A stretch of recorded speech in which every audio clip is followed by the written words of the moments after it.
আজকে আমি বানাবো স্পঞ্জ কেক। কিভাবে খুব সহজেই বাড়িতে একদম কম উপকরণ দিয়ে এই স্পঞ্জ কেক বানিয়ে নেবে, আর এত সুন্দর হয়। আর পরিমাপটা যদি সঠিক থাকে তাহলেই তোমরা এত সুন্দর স্পঞ্জ কেক বানাতে পারবে। আমি কবিতা মমস কুইজিনে তোমাদের সবাইকে স্বাগত। এই কেকটার জন্য প্রথমে একটা বোল নিয়ে নিয়েছি, তার মধ্যে দিয়ে দিচ্ছি 1 কাপ গুঁড়ো চিনি আর দেব একটা ডিম। ডিমটাকে ফাটিয়ে নিচ্ছি আর দিয়ে দেব 3 টেবিল চামচ মতো সাদা তেল। তেল দেওয়ার পরে খুব ভালো করে কিন্তু প্রথমে এগুলোকে ফেটিয়ে নিতে হবে। 5 থেকে 7 মিনিট ধরে কিন্তু ডিম আর এই চিনির গুঁড়োকে একসঙ্গে মিশিয়ে নিতে হবে। যত ভালো মেশানো হবে তত ভালো কিন্তু কেকটা ফুলবে। বেশ কিছুক্ষণ মিশিয়ে নেওয়ার পর এর মধ্যে দিয়ে দেব হাফ কাপ দুধ। 1 কাপ দুধ নিয়েছি, এখানে প্রথমে হাফ কাপ দিচ্ছি, লাগলে পরে আবার দেব। আবারও মিশিয়ে নিতে হবে খুব ভালো করে। এখন দিয়ে দিতে হবে 1 কাপ মতো ময়দা। ময়দা দেওয়ার পরে আবারও এগুলোকে ভালো করে মেশাতে হবে। এই মেশানোটা কিন্তু খুব ভালো করে মেশাতে হবে। যত ভালো মেশানো হবে কেকটা পারফেক্ট হবে। এখানে আমি ময়দাটা চালা দেখাইনি, ময়দাটা আমি আগে থেকে চেলে রেখেছিলাম। এর টেস্টটা বাড়ানোর জন্য দিয়ে দেবো সামান্য লবণ। আবারও খুব ভালো করে মিশিয়ে নিতে হবে। মেশানোটা কিন্তু খুব ভালো করে মেশাতে হবে। এই দেখো, এবার এর মধ্যে দিয়ে দেবো 1 চামচ মতো ভ্যানিলা এসেন্স। দেওয়ার পরে আবারও এটাকে মিশিয়ে নিচ্ছি। আর এর ঘনত্বটা কিন্তু এই রকম হবে, এর চাইতে না ঘন না পাতলা।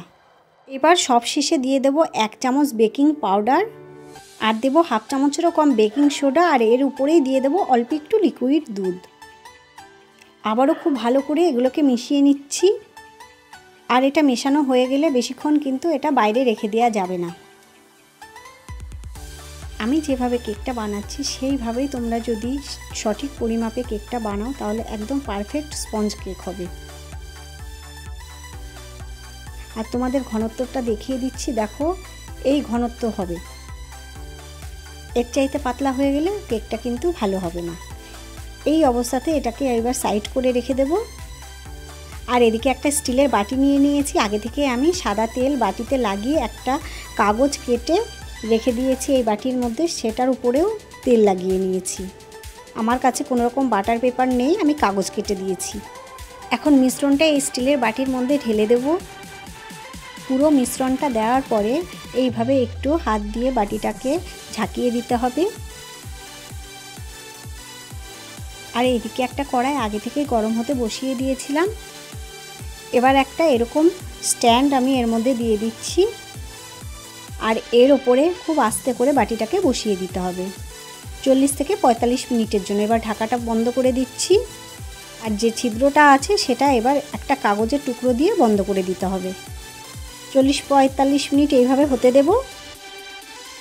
প্রথম 15 মিনিট পর আমি দেখাচ্ছি, দেখো এই রকম হয়েছে, কতটা ফুলেছে দেখো।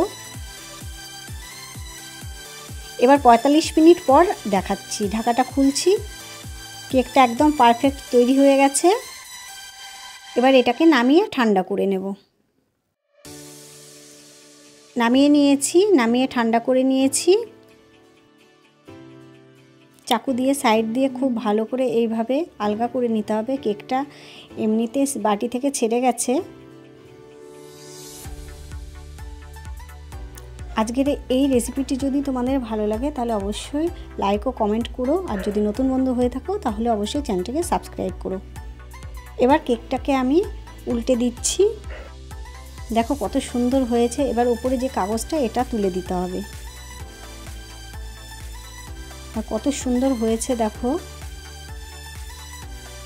এবার এটাকে উল্টে আমি দেখাচ্ছি, দেখো কতটা নরম হয়েছে। অসম্ভব সুন্দর হয়েছে কেকটা। এইভাবে তোমরা বাড়িতে একবার বানিয়ে দেখো বন্ধুরা, দারুণ লাগে খেতে। এবার কেটে দেখাচ্ছি, দেখো কতটা নরম হয়েছে, তোমরা দেখেই বুঝতে পারছো। এবার দেখো একটু একটু বের করে দেখাচ্ছি, দেখো কতটা সফট হয়েছে। এইভাবে তোমরা বাড়িতে একবার বানাও আর আমাকে জানিও কেমন লাগলো। আজ তাহলে এই পর্যন্তই, পরে আসবো অন্য কোনো ভিডিও নিয়ে। ততক্ষণ তোমরা ভালো থেকো, সুস্থ থেকো।